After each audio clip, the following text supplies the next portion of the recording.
بەناوی خۆی بەخشندەی میهرەبان سڵاو لە بینەرانی کەناڵی ئاسمانی پەیام خۆشحاڵین لە بەشێکی تری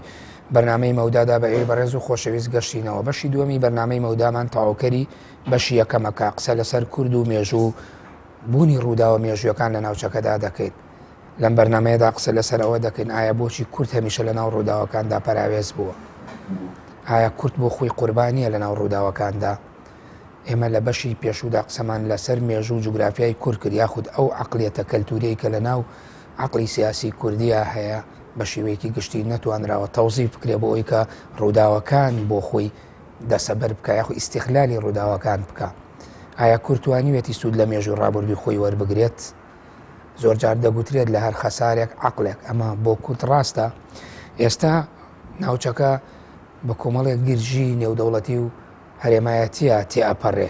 ئایا بۆ خۆی کورد توانیوێتی لەو زەخیرە مێژووی خۆی لە ڕابردوودا هەی بۆ یاخود ئەو شکستی و نوشتیانەی بەسەری هاتووە بتوانێت مامەڵە لەگەڵ ئەم ڕووداوانەداکە؟ ئایا ئەتوانێت پارێزگاری لە پێگەی سیاسی خۆی بکات؟ ئایا هەرێمی کوردستان خاوەنی هەرێمێکە کە بۆ خۆی لە نێوان دوو جەنگدایا گرژیەک لە هەر ناوچەکەدا دروست بێت بە سوود وەرگتن لە ڕووداوە مێژوویەکان یاخود بە سوود وەرگتن لەو ئیرادە و عقلەتە سیاسی کە هەیە ئەتوانێت داکۆکی لە مافی یاخود سەرۆرێتی خاکی کوردستان بکات؟ لەم بەرنمەیەدا بە تەواوکاری بەشی پێشووی بەرنامەکەمان قسە لەسەر ئەم باس و تەوەرانە دەکەین دیسانەوە بە میوانداری هەرێک لە بەڕێزان پرۆفیسۆری یاری دەدەن مامۆستا سەلام ناوخۆش مامۆستای زانکۆ و توێژەر، پرۆفیسۆری یاری دەدەر دکتۆر عوسمان عەلی مامۆستای زانکۆ و توێژەر لە مێژووی نێو هاوچەرخی کورد. سوپاستانەکەم بۆ دووبارە بەشداریکردنتان لە بەرنامەی مەودادا. سپاس بۆیەوەش. مامۆستا سەلام، ئێمە بەشی پێشووی بەرنامەکەمان ڕاستەوخۆ لویا کۆتاییمان پێهێنا کە کورد تا ڕادەیەک ئەم ڕووداوانەی کە ئێوە باستان کرد بە تایبەتی شۆڕش و ڕاپەڕینەکان نەتوانینی تەوزیفکردنی ڕووداوەکان لە ناوچەکەدا چ لەلایەن هێزە داگیرکەرەکانەوە چ لەلایەن هێزە نێودەوڵەتیەکانی دەرەوە کەوانش هێزی داگیرکار بوون هاتوونەتە ناوچەکەی و پارچەکانی کوردستان تەوزیفی بکە یاخود ئەمە بە شێوەیە لە شێوەکان ئەو ڕووداوانە کە ڕوویان داوە لە ناو عقلێتی سیاسی و عقلێتی مێژووی کووردا ڕنگدانەوەیان هەبووە. باشە بۆ کورد هەمیشە لە ناو ڕووداوەکاندا ئەبینین بە پەراوێزی ئەبینرێت؟ سپاسان دەکەم بەناوی خی گەورە. جوگرافیای کوردستان لە نێوان ئەم سێنەتەوەیە کەسایەتێکی بە کورد بەخشیوە دامێک کەسایەتێک چۆن ئەوەی کەمایەتی نەتەوەین لە کۆمەلگایەکی فرەنەتەوەدا ئەوانەی کەمایەتین دایمەن هەست بەوە دەکەن کە لە پەراوز دەشین. ئێمەش لە چاو بابرن عەرەبەکان هەست دەکەین کورد ئەو بەشەی لە باشوور کە باشوور و ڕۆژاوای کوردستان بەشێک سەر بە عەرەبەکانن، تۆ هەست دەکەی ژماری ئەوان لە کورد زیاترە کورد بۆی خۆی هەر لە پەراوێزی تووە هیچ پاڵپشتێکی نێودەوڵەتیشی نییە. ئەو کۆڵۆنیزمانی کە وەختوی کوردستانیان داگیر کردووە ئەوان لێک کردووە کە بەم کەسایەتێ دەرکەوێت لە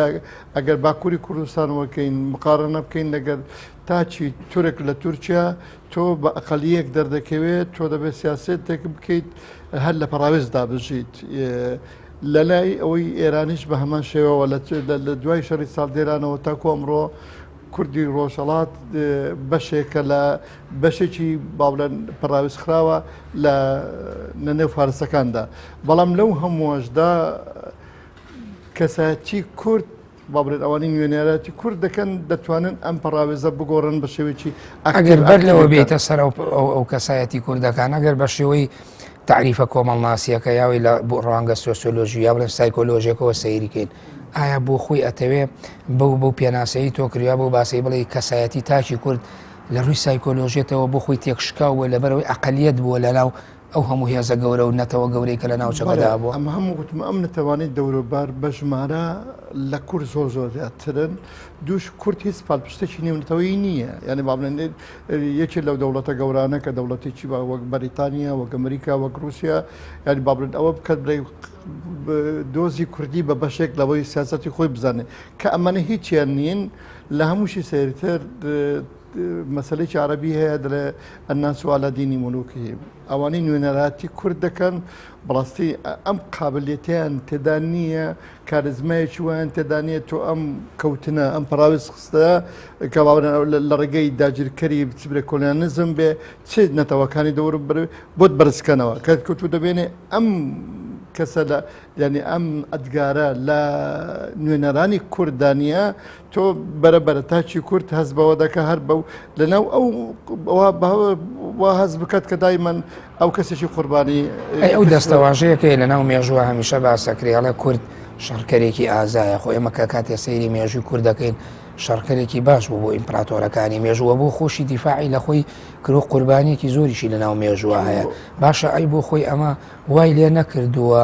لە پشتی ئەمەوە ئیرادەیەکی بەهێزی بۆ دروستکات تۆ من لە یەکەم کەوتنی کوردی کە ئەوەی کە باڵێن ئێمە پێی دەڵێن دەوڵەتی میدی کە ئەوەی خۆمان دەزانین کە باڵێن باپیرەی کوردن کوردلەوانەوە دروست بووە لە پاش ئەوەی کە دەسەڵاتی ئەخمینی دروست بوو ناو کۆشتی دەسەڵاتی ئەخمینی میدیەکی زۆری تێدا بوو ئەوان هۆکار بوون لۆ خستنی ئەو ڕاپەڕینە کوردیانی کە دەکرا ئێستش بە هەمان شێوە ئێمە گەر لە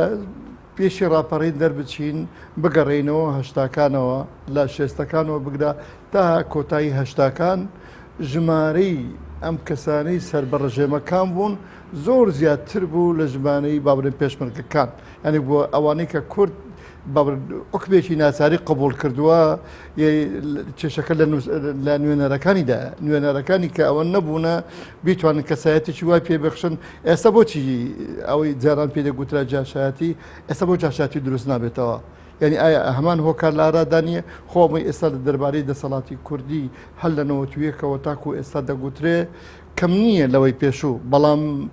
ئەم کیانە سیاسی کە ئێستا بۆ کورد دروست بووە تۆ هەر بیل لەوەی دەکەیتەوە بۆ ڕزگار بی لەو پراوێزە دەڵێ با دەستێک بەم دەسەڵاتە بگرم بەرک و سبە ڕۆژام دەسەڵاتە گۆڕانکاریی تێدا بکرێت خەونەکانی خۆمی تێدا ببینمەوە ئەگەر نا ئەم باڵێن لە شێستەکانەوە بگرە تا کۆتای هێشتاکان 300 فەوجی جاشە بوو هەر فەوجێک چەندان چەکداری تێدا چێشی ئەو ژمارەیە زۆر زیاتر بوو لە پێشمەرگەکانی چیایی بۆی ئەمە وای کرد کە باڵێت ئەنفال دروست بوو ئەنی ئەوە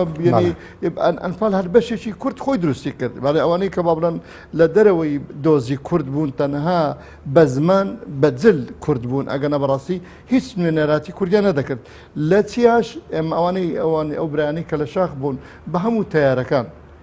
ئەوەندەی خەریکی یەکتر بوون لە 76ەوە بگرە تا 86 خەریکی ناسنامەی کوردی نەبوون خەریکی خەونەکانی کەواتە ئەم بە پەراوێز بوونە ئەتوانین بڵێن تاوەکو ڕاپەڕین دوێنەرەکانی کوردیش بەشێکن نەو پەراوێز خستنە یعنی گوتمان کە نوێنەرەکانی کورد نوێنەرەکانی کوردە بەڵێ دکتۆر سوپاس ماڵسە سەلام دکتۆر عوسمانەوەی کە ئەو باسیەکەڵێ نوێنەرەکانی کورد کەواتە ئەتوانین بڵێن ئێمە ئەمە ئەگەر لە نێوان تاکی کوردیەوە لە نێوان نوێنەرەکانە یاخۆی بڵێن دروست نەبوونی کەسایەتی کاریزما لە مێژووە خۆتە زانی هەم کاریزما هەیە لە مێژووە و هەم پاڵەوان هەیە لە مێژووە وانە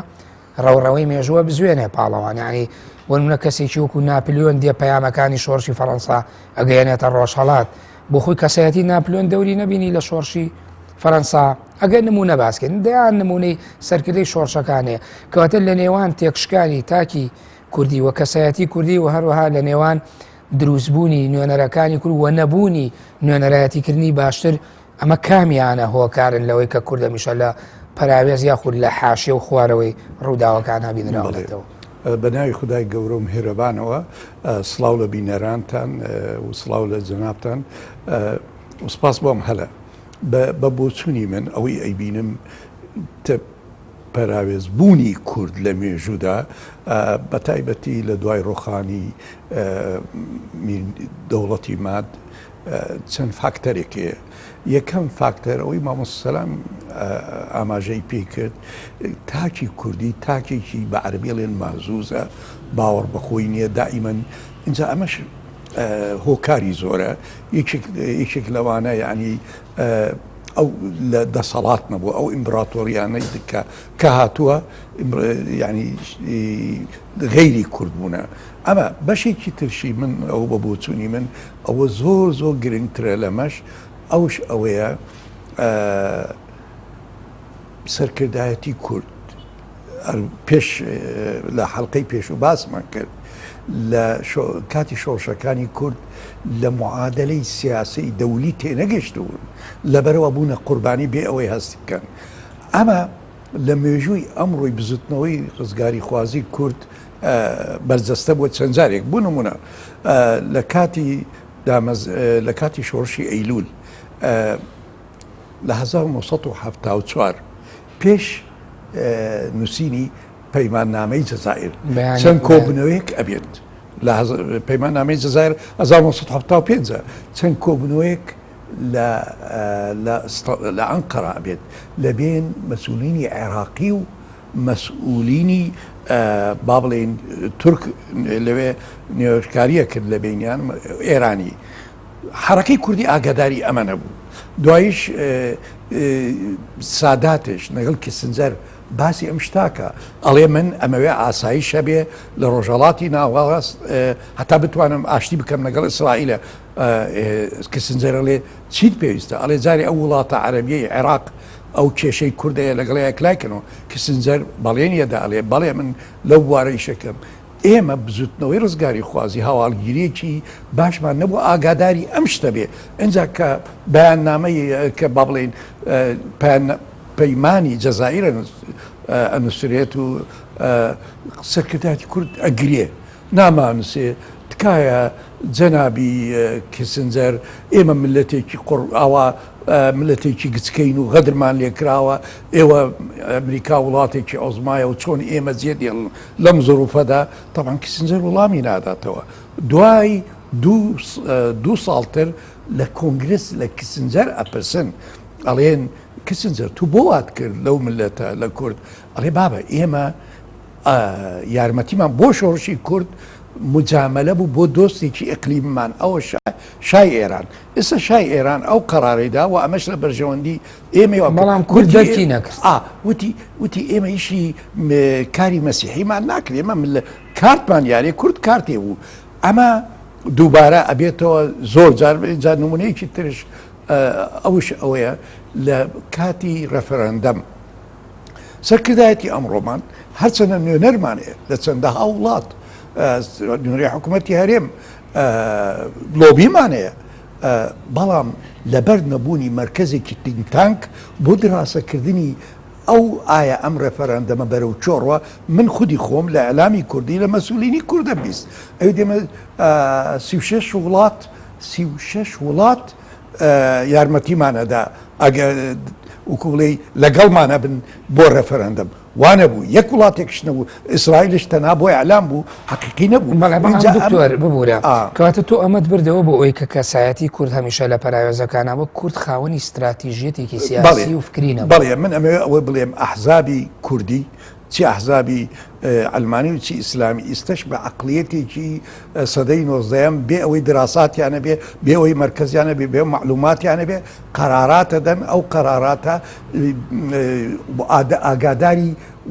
وەزعی ئەقلیمی و دەولی نیە ئەنجا کە ئەکەوینە ناوەوە بۆ نمونە لە ڕۆژاوای فرات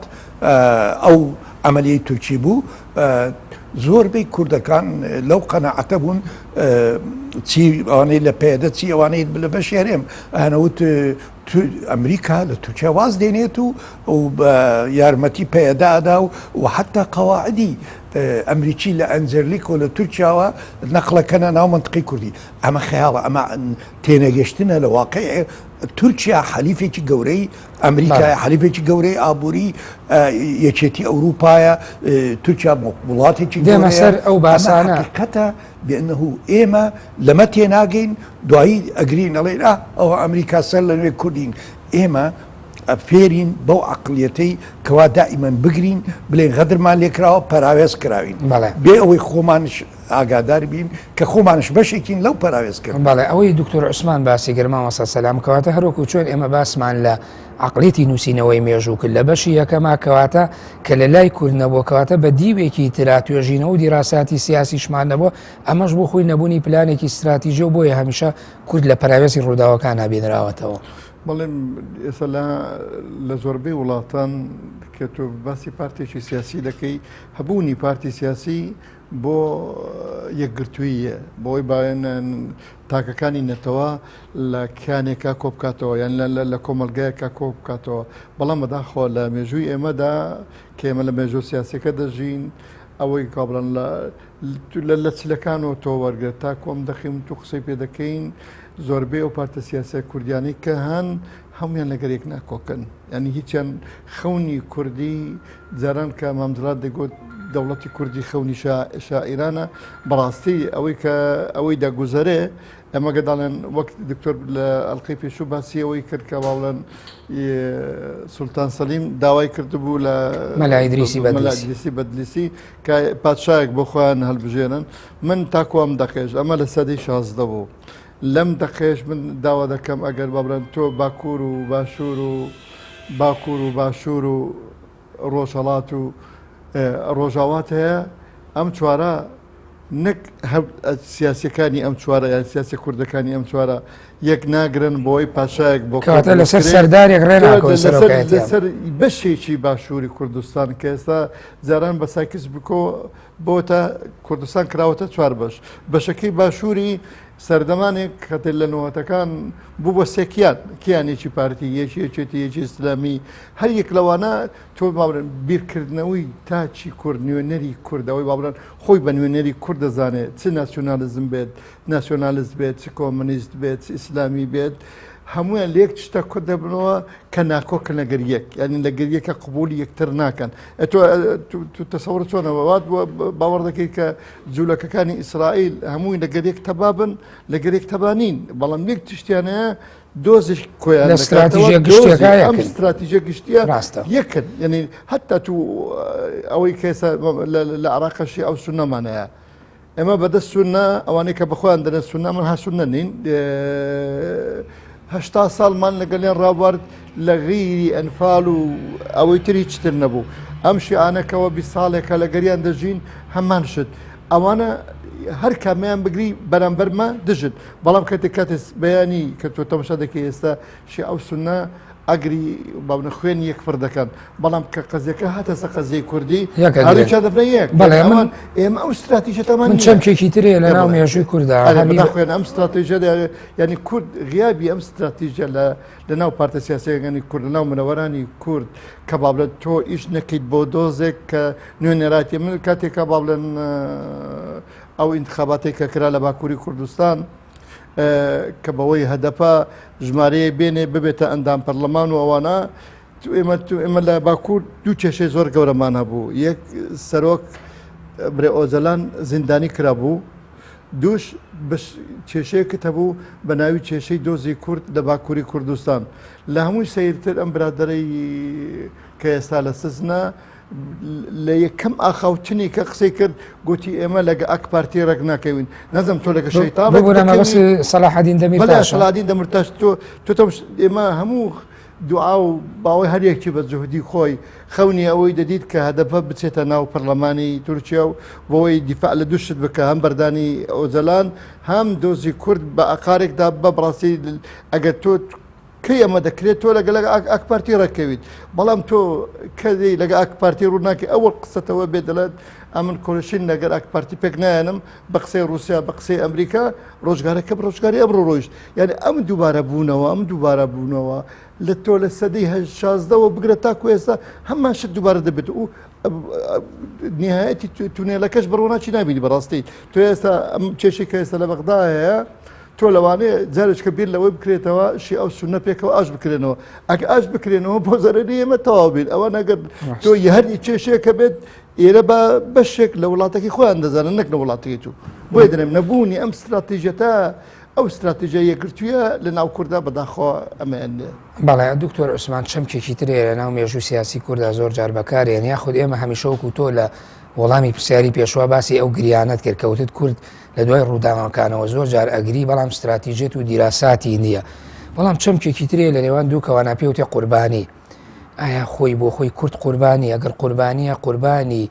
بیرکردنەوە و بۆچوون و سیاسەتی خۆیەتی یاخود قوربانی هێزە داگیرکەرەکانە بەڵام ناوبڕێ وەرەگەم دوای ناوبڕەکە وەڵام بەرەوە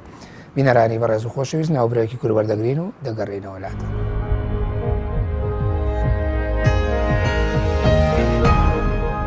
جارێکی تر سڵاو دکتۆر عوسمان بەر لە ناوبڕەکە پرسیاری چەمکی قوربانیم کرد کورد بۆ خۆی ئایا قوربانیە بەڵێ لەیرەدا حەزەکەم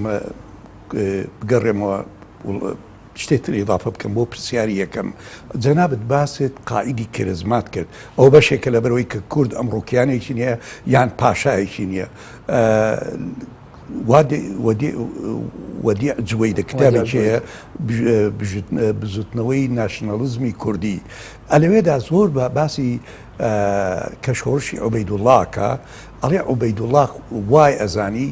ئەو خوا هێنایەتی ملەتی کورد کۆ بکاتەوە و ببێتە پاشای هەموو کوردەکان ئەڵێ ئەو بەو قەنەعەتەوە ئیشێ کرد اینجا مۆدێلی لیدەری کارزماکە ماکس ویبەر باسێکە ئەڵێ هەمووی لە عوبەیدوڵڵای نەهریە بوو بەڵام بەداخەوە مەسلەی ئەوە بوو کە مەسلەی هاوسەنگی هێز لە ئەوروپا وای کرد کە عوبەیدوڵڵا نەتوانێت ئەو کارەی کەوا بەعزە سەرکردا کارزماکانی ملەتەکانی ترکردیان لە ناو کووردە جێبەجێنە اینجا گەڕێمەوە باسی ئایا کورد قوربانی هینە ئەڵێم یەک شتێک ئەڵێم فرانس فانۆن نووسەرێکی ئەمریکیە بە پێستا ڕەشە خەڵکی جەزیرەیەکە لەو جەزیرانەیە ئەڵێ حتا ملەتێک ببێتە قوربانی ئەبێت چەند شتێک هەبێت لەو ملەتە کە وای لێ بکە ئاسان بێ بۆ کۆلۆنیەڵستەکان کە بتوانن بیکەنە قوربانی اینجا ئەمە لە هەمان کاتشە مالک بن نەبی ئەو کۆمەڵ ینی هینە پەیلسوفەی جەزائیری هەمان شتەرێ القابلیە على الاستعمار ئێمە ئەمەمانتیایە لەبەر چەند هۆیەکی جوغرافی و اقتصادی و کۆمەڵایەتی ئەو هینا ئێمە قوربانی نین ئێمە خۆمان ئەبینە فاکتەرێک ببینە قوربانی لەبەر ئەو شتانەی کە جەنابتم و یەکێک لەوانە نەبوونی ئەوەی مامۆستاش وتی نەبوونی دۆزێک کە سەرکردایەتی کورد هەمووی وەکو مەسەلەیەکی استراتیجی اتفاق بکەن لەسەری ئێستا نەک بەس لە ئیسرائیل لە زۆر وڵاتان کە بەعزە پرسێک دێ پێڵێن ئەمە پرسی نیشتیمانی لە هەمان کاتە لە جنەیەک تەشکیلەکرێت لە دووسێ حزب باسی ئەو مەسەلێ بکەن ئێمە کورد با بڵێن لە هەرێمە هیچ یعنی لە کاتێکە با بڵێن دوا ڕۆژ و چارەنووسی ئەم هەرێمە ئەکەوێتە مەترسیەوە لەو کاتەدا ئێمە زیاتر دوو بەشە بین لە جاتی ئەوەی بین و نەبوونی ئەمڕۆ لە کوردستانە پێویستمان بە سەرکردەیەکی کارزمایە بەداخەوە نییە ئەو سەرکردە کارزمە ئەتوانێت بەشێک لەو کێشانەی کەوا استراتیجیەکی یەکگرتووی کوردە کەواتە دوالیزمی عەقڵێتی ناوخۆ لەگەڵ نەیارەکانی کورد ئەم دوانە بۆ خۆیان فاکتەرن دوو فاکتەری تەواوکەری یەکترن بۆ ئەوەی کە کورد ناوبنین قوربانیەکانی ناومێژوو بووە بەڵێ منیش ئەمێ وا بڵێم بەڵێ من جەخت لەسەرەوەکەم بەڵێ مامۆستا سەلام ڕای تۆ چییە لەسەر چەکی قوربانی بۆ کورد لە نێوان دوالیزمەی ناوخۆ و نەیارەکانی کووردە ئەم ئەوەی کە دکتۆر باسی کرد کە وا بڵێن کورد خۆی بەوە گرتووە کە بگرێت یەک لە سیفەتە هەرە ناشرینەکانی هەرنەتەوەیەکە یعنی دای من خۆی بەوە دەزانێت کە غەدرێکی لێکراوە بۆیە دەگرێت ئەم گریانە خۆی فاکتەری خۆی گریانەکەی خۆیەتی ئەنی زۆری با بڵێن تۆ ئەگەر نەتەوەیەک وەگرێت لەم نەتەوانی دەوروبەر خۆت بەراورد کەی لەگەروان تۆ لە زۆر شتا لەوان باشتریت تۆ لە زۆر شتا لەوان باشتریت بەڵام تۆ کێشەی وەک دکتۆر گوتی هەبوونی ئەم کاریزمایەت کرد هەبوونی با بڵێن ئەم پادشایی کە ئەحمەدی خانی خەونی پێوە دەدەیت یعنی ئێمە میرمان زۆرە ئێستا لە زۆنا چەند هەر لەو زۆنانەی کە هەن لە باشووری کوردستانە چەندان میرمانەیە لە باکووری کوردستان لە ڕۆژاوای کوردستان کێشەکە هەرە گەورە کەس یەکتر ناخوێنتەوە لە ڕابردووشە لەسەر هەموو گردۆڵکەی میرەکمانە بوو بڵێ کەسیان کاغەزی یەکتر ناخوێننەوە بەڵام ئامادەن بۆ غەیری خۆیان غەیرە کورد هەموو شتێک بکەن ینی ئەم چێشی گەورە چێشی هەر گەورەی کورد ئەوەیە خۆی ناخوێنتەوە بەڵام ئەوەی بەرامبەری دەخوێنتەوە ئەوەی کاوەرە لە نەتەوەکەی خۆی نییە زۆر ئەوەمانێ زەرە بم لەگەر هەندێک لەو برادەرانی ڕۆژهەڵاتی کوردستان قسەم کرد ئەوان تاکو ێساش خۆیان بە بەشێک لە ئیران دەزانن ینی ئەمە وەگە بڵێن ئەم مێنتالیتێ لە لایوان کە با بڵێن زۆر جودایە لەگەر ئەوەی کە لە نەبوونی استراتیژێتێکی تۆ کەسێک دادۆزیەوە لە کە با بڵێن لە کاتی کەوتنی شا فرسەتێک دروست بوو کە ببێتە ئەوە با بڵێن تۆ بیر لە دروستبوونی کارێک بکەیەوە بەڵام لەولا جەماعەتێکی ئەحمەدی مفتی زادەی دروست بوو لەولا دیموکرات لەولا کۆمەڵە ئەوانە هەر کامەیان هیچ کاغەزیەکتریان نەدەخوێندەوە خەمی ئەویان نەبوو کە باڵن ئەم لە تا چەند سەدەیە لە سەدەی 16ەوە بۆتە قوربانی دەستی فارس بیریان لەوە نەدەکردەوە کە باڵن بیر لەوە بکەنەوە جارێ بام استراتیژێک دانین ئەو شتانینە کە ناکۆکن دوایە لە پاشەوە دەسەڵانی ئەکرێت تۆ لە کتێبی سێکوچکەی هەرەسا باسی ئەو هۆکارانەکەی کە بۆنمە کورد نەبووەتە خاوەنێکیان و دەوڵەت هۆکارە ناوخۆیەکان باسەکەی یعنی فعلەن هۆکارە ناوخۆیەکان هیچێکە لە بنەما ئەساسیەکان کە ڕێگری بووە لە بەردەوەی کە کورد استراتیژێتێکی سەربەخۆی نەبێت یا یەکگرتووی نەبێت ئەم هۆکارە ناوخۆیانە زۆر زۆر زۆر زۆر بەهێزترن لە هۆکارە دەرەچیەکان لەوانێ تۆ ڤێتنام وەرگە تۆ ڤێتنام وەرگرە ڤێتنام خۆ بەشێکی کۆمەنیست بوو بەشێکیشی با بڵێن ئەمریکی بوو ئەم دووە چووکە خاڵکە خۆی لەگەر ئەوەدا بوو کە ببنەوە یەک هیچ ئەمانە هیچیان پێ نەکرا بەرامبەریان ئەو ئێستا کۆتب مێژووی ئەمریکا دەخوێنیەوە لە نقطە هەرە ڕەشەکانی ئەمریکا مەسەلەی ڤێتنام ئێستاش لە فلیمەکانیان دەردەکەوێت کە باسەوە دەکەێت من دەزانیت چ ئازارێکم چەشتووە لە مەسلەی شەڕی ڤێتنامەوانە هەمان شت ئەگەر تۆ توانیت ئەوە لە نابێت بەوتم ئەم نوێنەرەی کورد ئەم نوێنەرانەی کورد تەنها لە بەشێکی کوردستان من باسیەمون بەشەکانی کوردستان ناکەم لە بەشێکە تۆ خەمی ئەم ملەتەی خۆ لە بەرچاو بێت باوەڕتە بێت نە عەرەب دەرەقەتت دێت و نە ئەمریکاشیش پێ دەکرێت بەڵام بەداخەوە ئەوە نایێت. بەڵێ زۆر سپاس مامۆستا سەلام. دکتۆر عوسمانی ئەگەر ڕووداوەکان ڕاستەوخۆ ئەمەی کە باسیەکەین بیبەسینەوە بە ڕووداوەکانی ئێستاوە بە تایبەتی گۆڕانکاریەکانی ئەو ناکۆچیە نێودەوڵەتی و ئیقلیمیانە بە تایبەتی ئەوەی لەم دوایاندا لە نێوان ئەمریکا و ئێراندا هەندێک گرژی ڕوویدا هەستەکرا عنی هەرێمی کوردستان بۆ خۆی هەرێمەکە قسەیەکی فەرمی نییە یاخود چوارچێوەیەکی دیاریکراوی نییە بۆ ئەوی چکە سنووری بە سنووری وڵاتێکی گەورەی وەکو ئێرانەوەیەوە کێشەکان هێزەکانی ئەمریکا بەشێکی لەسەر ڕووبەری خاکی عێراق و بەشێکی لە هەرێمی کوردستانایە یعنی بۆ خۆی قسەیەکی جدی نییە. ئایا ئەکرێ ئەمەش ببەسینەوە بەوەی کە ئەو نەبوونی ئیرادەیە و نەبوونی استراتیژێت و نەبوونی کەسایەتیکی کاریزمی لە ناو حرەکەی سیاسی کوردیا بۆ خۆی بە بەردەوامی لە مێژوات و تا ئێستا لە ئێستاشا بۆ خۆی غیابیە؟ بەڵێ یعنی من ئەمەش ئەم ڕووداوان ئەم گرژیانەی لە بین ئەمریکا و ئێرانش بۆریکی تازەیە پێشانیەدا کە کورد خۆی لە حقیقەتدا مامۆستا ئارام ئێستا ئەو مووقفەی کاک نیچیروان ئەعلانی کردووە مووقفێکی تا ڕادێک هاوسەنگی تایە بەڵام بەدرەنگەوە بوو لە ڕۆژەکانی سەرەتادا نەبوو. بەڵێ بەڵام باوا بڵین خۆی ئەبێت دوو مووقفە بێ قیادەی کوردی دوو مووقفێ بەڕەسمی ئەو مووقفەیە بێ کە ئەعلانی کردووە بە خوێندنەوەی من ئێستا عێراق تقریباً لە بارودۆخێکایە زۆر نێزیکە زۆر لەوە ئەچێکە سەدام حکومێک لە عێراق یەک پارتێک یەک بۆچوونێک و تا ڕادێ قبول نەکردنی خەڵکی تر چی سونە چی کورد ئێستا میلیشیایی سەر بە ئێران حکمی هەموو عێراقەکە و ئاخر قەراریان لە پەرلەمان پێشانیدا کە ئەمان نمونەیەکە من ئەڵێم کورد ئێستا سەرکردایەتی کورد مامۆستا باسی ئەوی کرد عقدەی ڤێتنام سەرکردایەتی کوردش بەداخەوە عقدەی ڕەفرەندەمی هەیە ناتوانێ مبادرە بزنێ بە خوێندنەوەی من ئەوەی لە بەغدا ڕۆدا هەڵێکی باشە هاتەتەکە دەرفەتێکی زۆر باشە سەرکردایەتی کورد و حرەکەی کوردی بە هەموو شێوەیەک دامی ئەو حرەکەی بکەن چکە حرەکەیەکی زۆر باشە لە تەوەجوهاتیە و شتێکی لەناو ئەو حرەکە ئەوێ حکمی میلیشیا تەواوکە ئێمە وەکو کورد ئێمەش لەژێر مەترسیداری ئەو حکمین. دووەم شتێکی ترشی تایە ئەو خۆپێشاندەرانە داوای شتێکەکەن خۆشبەختانە لەگەڵ بەرژەوەندی هەرێم و کورد ئەگونجێ ئەوش ئەڵێن با کێشەی عێراق بکەینە کێشەیەکی نێودەوڵەتی ئەو بەبووچوونی من ئەو کێشەیە ئەگە کرایە کێشێکی نێودەوڵەتی وەقیادەی کوردی بەرەو ئەوە کاری کرد بەداخەوە هەر سەرکردایەتی کورد بوو کوردی لە بەڵێم عێراقی لە مادەی لە بەندی حوتی المتحیدە و سەر بە مەجلس الئەمنە دەرکرد ئێستا کورد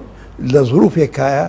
ئەبێت زۆر بە جدی کار بکە بۆ ئەوەی کەوا سەر لەنوێ کێشەی عێراق بگەڕێنێتەوە المتحیدە و ئەمریکا تا بەهاتنی المتحیدە و یان عێراق بچێتە ژێر هینەوە بەندی حوتەوە بەرژەوەندیەکانی کورد کە لە دەستورایە و مادەی 140 کە تاکوی سە جێبەجێ نەکراوە ئەمە باشترین دەرفەتە بۆ کورد بەڵام سەرکردایەتی کورد لە هەڵەیەکە بووکو هەڵەکانی پێشووی ئێستا گەماعەکە لەسەر وەرەقەیەکی دۆڕاو ئەسپێکی دۆڕاو ئەوش عادل عەبدولمادیە کە شەقامی شیعەی بەڵام دکتۆر گوتیانە ناپێی نامانەوێ مەرجعیەتی عێراقی ئەڵێ ئەما بێ بڕوە چونکە سەرکەوتو نەبووە ئێستا کورد سەر لە نوێ مڕاهانە لەسەرەوەکە چونکە لەبەرەوەی موچەی هەرێمەدا من ناڵێمەوە گرنگە بەڵام مەسلەی شتی گەورەتر هەیە ئەبێ سەرکردایەتی کوردی چکا لەسەری عادل عەبدولمادی بۆ مناسەبە ئەوە بەکار بێنم بڵێم عادل عەبدولمادی هیچ سیاسەتی جیاواز نییە لەوەی عەبادی ئەوش یعنی مەسەلە سەرێکەکان ئەوش مەسلەی جێگا کوردستانیە کێشە لەسەران وەکو خۆی بمێنێ عادل عەبدولمادی قسەی هەیە تەوجیهاتی ناردووە بۆ کەرکووگە بێ نابێ عەلەمی کوردستان باشە دکتۆر کەواتە کە کورد ئاوا بێ کەواتە ئەگەر ڕووداوەکانیژی بڵێ هەرێمی کوردستان وەکو هەموو ڕووداوەکانی تری مێژوو لە سەردەمی عوسمانی سەفەوی پێشتر دەسەڵاتی ساسانی چوزانم هەموو ئەو دەسەڵاتانە دواتر قاجاری ئەو دەسەڵاتانی لە ناوچەکەدا بوون ئەگەر بۆ نمونە ڕووداوەکان بەرەو گرژی بچن لە نێوان بۆ نمونە وڵاتی چووک و ئێران و ئەمریکایە ئەگەر گۆڕانکاریی ئیقلیمی و تەنانە نێودەوڵەتیژە ناوچەکەدا دروست بێ کەواتە کورد دوجار هەروکو بۆچوونەکانی جەناوندنی دوجار لە پەراوێزی ڕووداوەکانە خۆی نبینێتەوە دیسان بەڵێ لە پەراوێزی ڕووداوەکان خۆی دەبینێتەوە بەداخەوە منش ئەو پێشبینیاکەم لەبەر دوو هۆکار یەکەم سیاسەتی پێشوەختەی نییە بەدیل ئەو خۆیان حاضر نەکردو بۆ ئەو سینناریۆ جارێ سەرکردایەتی کورد وەکو ئەو دامەیەیان کرد بۆ عادل عەبدولمادی پێشانیەدا ئاگادار نین لە وەزع لە حقیقەتی وەزع لە بەغدا و لە باشووری عێراق چی ڕۆدا و لە هەمان کاتە نەبوونی یەکرێزی لە ناو ماڵی کوردی بەڵێ سوپاس دکتۆر مامۆستا سەلام ئێمە گەر ڕووداوەکان ئەوەی کە لە پێشووتر باسمان کرد و بیبەسینەوە بەم ڕووداوانەی ئەم دوایەوە بە تایبەتی کە ئێمە کوردستان بە تایبەتی بڵێن باشووری کوردستان و پارچەکانی کەش لە وڵاتەکانیکە تا ڕادەیە بۆ ڕۆژەڵاتی کوردستان لە ئێران تانانە باکووری کوردستان ڕۆژاوە کە ئێستا کۆمەڵی کێشەی تایە ئایا بۆ خۆی ئەمانەش وەکو ئەوەی کە لە ڕابردووە باسمان کرد کورد بۆ خۆی پەراوێز بووە ئەگە استراتیژێتێکی بەهێز نەبێت لەم نێوەندەدا دیسانەوە ناکەوێتەوە ژێرپەی نەیارەکان یا ژێرپەی ئەو زلهێزانەی کە لە ناوچەکەدا ململانەی سیاسی و سەربازیەکەن بێگومان ئەوەی دکتۆر باسی کرد یەک لەوانە کە بابڕێن گرەی ڕیفراندۆم کە لە ناو کووردا ئێستا هەیە ئەم گرەیە تۆ وا لێ دەکات جارێککە بە خۆدا بچێەوە ئەوانەی کە باسیەوەیان دەکرد کە مە دۆستی کوردین بەڵام لە ڕفراندۆمان هیچیان دۆست نەبوون دەوڵەتێکی وەک تورکیا کە زۆر نزیک بوو لە قیادەی کوردی هەولێر با بڵێن ئێران کە زۆر دوور بوو لە قیادەی کوردی لە هەولێر نزیک بوو لە زۆنی سەوز ئەمانە هەر هەمویان خوێندنەوەیەکی وان بۆ ڕێفراندۆم کرد کە ڕێفراندۆم ئەمەرجێ ئەوانە بۆچی مەرجێ ئەوانە چۆکە خۆی هەر یەک لەوانە بە دەسەڵاتێکی ئەوها نێودەوڵەتی هاتوونەتە سەد دەسەڵات تۆ لە کەمال لە تاتوچەوە وەرگرا لە شایێرانەوە وەگرا تاکو ئەمڕۆ ئەمانە ملەتەری نەبژاردوون یعنی ملەتی بابلەن تورکی و ملەتی فارسی و ملەتی عەرەبی ئەوانەی هەر نەبژاردو بەرکو کۆلان زمانەیە هێناوە کە ئەوان لەوە دەترسان کە ئەمە ئەمریکا ئەمە بەڕاستی بێت بەڵام ڕاستی من هەرە کات باوەڕە بابوو ئەمریکا بەڕاستی نییە ئەمریکا نایەوێ با بڵێن مڕهانە لەسەر ئەسپێکی تۆپی بکات چۆکە ئەو بەرژەوەندانی کە لە تورکیا هەیەی ئەم چێشەیە کە لە ئێران هەیە ئەمە ناوێت بەو ئاراستەیەدا بچێت کە بابلن بەزیانی ئەو بکەوێتەوە بۆیە ئێستا ئەوەی کاباڵێن ئەو پراویست خستنە کە ئەمڕۆ باڵێ ئەمە لەو موشک بارانەی ئەمڕۆ بابنەکە لە باشووری کوردستان ڕوویدا چیمان پێ دەڵێت ئەنی مووقفی هەرێمی کوردستان چییە؟ مووقفی هەرێمی کوردستان ناتوانێت شتێک بێت چۆکە بەڕاستی ئەوەی ئێستا ئیران بە چاوی ئەوە تەماشا دەکات کە هەولێر بەشێکە لە پێگەی ئەمریکی ئەمریکا وەک دۆست ناتخوێنتەوە دۆستێک ببوورەکەواتە هەرێمی کوردستان نەبێتە ساحەیەکی یەکلاکردنەوەی ململانەکان کەڵەن بەناڕاستە و خۆیە بەڵام بەشێکی ڕاستە و خۆی ڕاستە خۆ چووکە تو بەشێک لە ڕۆژهەڵاتی کوردستانەیە کە ئەوانش بەڕێنەیاری دەسەڵاتی ئێرانی هەر زۆر تێدایە ئەمەنەوە دەکات با بڵێن ئێران تۆ بیر لەوە بکەوە ئەمەی کە لە کوردستان قەوما یعنی ئەو سارۆخی کە بابرن لە هەولێر درا ئایا هەموو تاکێکی کورد لە باشووری کوردستان پێی ناخۆش بوو پێی نەخۆش نەبوو یعنی چونکە ئێمە تەلقینی سیاسی دراوین تەلقینانە بۆ باونا کەسێکی سلەیمانی وەک هەولێرێک بیر ناکات ئەوی هەولێر وەک سلەیمانێک چونکە ئەم دەسەڵاتە سیاسە تۆشی دابش کردووە نەکە خۆی دابش کردووە تۆشی دابش مالێک لە ماڵەکان ئێستا تۆ لە سلێمانی وەرگرا لە مالێک لە ماڵەکانی سلێمانی تۆ دەتوانی بابڵێن باسی ئەوە بکەیت کە باڵێن نێچیروان بارزانی سەرۆکی هەرێمی کوردستانە و مەسرور سەرۆکی حکومەتی کوردستانە ئەمە لە هەولێر دەتوانی وەی بڵێ بەڵام لە سلێمانیەکە تۆ وەشی بڵێت بابڵێت شت بەرەو پێشەوە بردننی لێرە تێپەر ناکات عقلی سیاسی کوردایە گوتم ئەمە نەک خۆیان دابش کردووە ئێمەشان دابش کردووە بلا پێشەوە ڕاست دەڵێت هەموو شتەکانیان کردوونەتە دوو یانکەواتە تۆ بەتەمای چی ئەگەر دەڵێم ئەم ساڕۆخی کە ئەگەر جۆدارێ بە مەتاری هەولێر بکراوە ئەگە 50 موازەفی تێدا بوو ئەم 50 موازەفە هەر یەک لەوانە خێزانێکی بەڵێ سوپاس ماوەسە سەلامت ماوەی بەرنامەکەم تەواو بووە ئەمە دەبۆ کێشەیەک کێشەیەکی زۆر بە کورتی دووەڕای خۆت لەسەر کۆی تەوەری بەرنامەکە بەشی دومی بەرنامەکەمان بەڵام بە کورتی ماوەی بەرنامەکەم تەواو بووە سپاسان دەکەم بەڕاستی ئێمە دەبا یەکش بڵێن جغرافیا کێشە نییە بەڵام ئەکتەرەکانی سەر جوگرافیا بۆ ئێمە کێشەن ئەوەش بەڕاستی عقلیەتی دابەسکردنی جوگرافیا کێشەیە چ لە تورک و فارس و عەرەب دەگرێت چ لە خودی دەسەڵاتی کوردیش دەگریەوە ئەوانە کێشەن نەک جوگرافیەکە بەڵێ سپاس مامۆستا سەلام دکتۆر عوسمان بە کورتی دو قسەی خۆت لەسەر کۆی تەوەری بەرنامەکە یعنی من دەڵێم جغرافیا فاکتەرێکی گرنگە لە مێژووی کورد تەسیری هەبوو لە جیۆپۆلیتیکی کورد نەک لەبەرەوەی جغرافیای کوردی وایە بەڵکو لەبەرەوەی باش نەخوێندنی ئەو جغرافیەیە لە هەمان شتە تێنەگەشتنی سەرکردایەتی کورد لە واقعی سیاسی دووەلی و ئەقلیمی ئەمەش فاکتەرێکە جگەلەوەی کەسایەتی کورد کە کەسایەتێکە تەبعێکی خاصەیە لەبەر وە تایبەتمەندیەیە و پێویستە ئێمە کەسایەتێکی تازە لە کوردستان تاکێکی تازە پەروەردە بکەین هەر لە قوتابخانەکانەوە لە مەرحەلەی لە قۆناغی ساوا و بنەڕەتیەوە کە باوەڕیان بەخۆیان بێ حکوومەت مەجال بدا سەرکردایەتی کورد ئەحزابە کوردەکان تاکی کورد باوەڕیان بەخۆیان بێ کە بتوانن کە گەورە بن ئایندەیەکی دوورە بێ زۆر سپاس بۆ دکتۆر عوسمان عەلی توێژەر لە مێژووی نێو هاوچەرخی کورد سپاس بۆ مامۆستا سەلام ناوخۆش توێژەر لە مێژووی سیاسی کورد سپاسانەکەم دووبارەکە لە بەشی دومی بەرنامەی مەودا ئامادە بوون و ئەم دەرفەتان بۆ ئێمە ڕەخسان وەڵە بینەرانی بەڕێز و خۆشەویست بم شێوەیەتمە کۆتایی بەشی دومی بەرنامەی مەودا تا بەرنامەی تر بەخۆی گەورە میرەبانتان دەسپێرم کاتێکی خۆش بۆ هەموو لایەن